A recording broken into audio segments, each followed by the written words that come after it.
First, fast, accurate. With Jennifer Copeland and Rick Schutt. You're watching WSBT Channel 22 News at 6.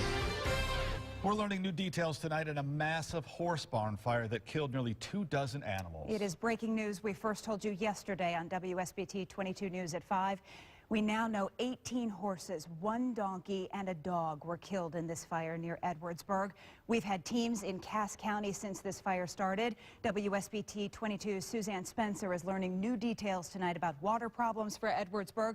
But first, we begin with WSBT 22's Annie Chang. And Annie, the biggest question today, what caused this fire?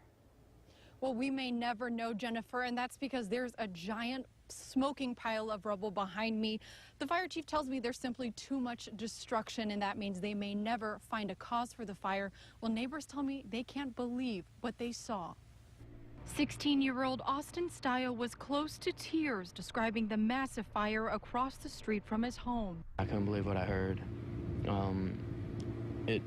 I couldn't believe it. Like, something like that could happen so close to home. It just shook me.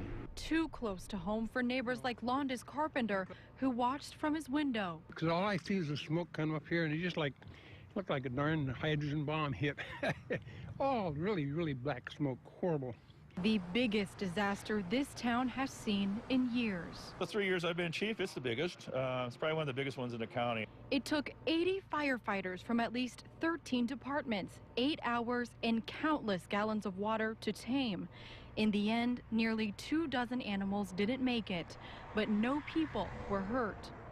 It's still too many, but thank God no people. I'm glad the family got out okay. I really am. And I'm really sad about the horses. I really am. The fire chief tells me his department is keeping very close tabs on what's left of this barn. They've already come back once this morning around 6:30 when the fire rekindled. They had to put out those hot spots. They're expecting that will happen more throughout the night. Jennifer? Yeah, certainly a lot of loss there, Annie. WSBT 22's Annie Chang live in Cass County. Thanks so much. And fighting that fire caused problems for Edwardsburg's fire department. WSBT 22's Suzanne Spencer is live there with the boil order update. Suzanne? Water officials tell me they've never seen anything like this, a boil order affecting every single person in this community of 1,200. And it's closing school again tomorrow for the 2nd day in a row. Now, the water tower was undergoing maintenance when the barn fire broke out yesterday. The maintenance happens every year, though. But by last night, firefighters used nearly all of the water that was left. They pumped thousands of gallons of water from pools of water several hundred feet away from those barns. That's when officials realized there was risk for water contamination. 2 Edwardsburg water officials hand-delivered boil order notices to every single home in the community. There's a water sample undergoing tests right now, and results will be back in by 9 a.m. tomorrow. But in the meantime, people in Edwardsburg should continue to boil their water until further notice. It's an inconvenience. It's definitely an inconvenience. This is why we're doing everything we possibly can to get everything taken care of as quickly as possible and get the community back to where they can use the water the way they should be able to.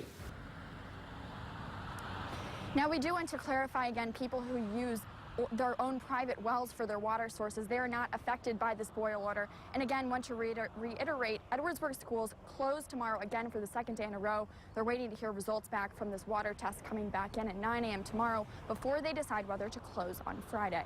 In Edwardsburg, Suzanne Spencer, WSBT 22 News. Well, the community has really rallied to organize clothing and financial donations for the family affected by this fire.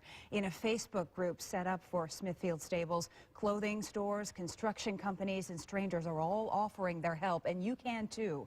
We have more information on how to donate and the latest on the fire investigation on WSBT.com.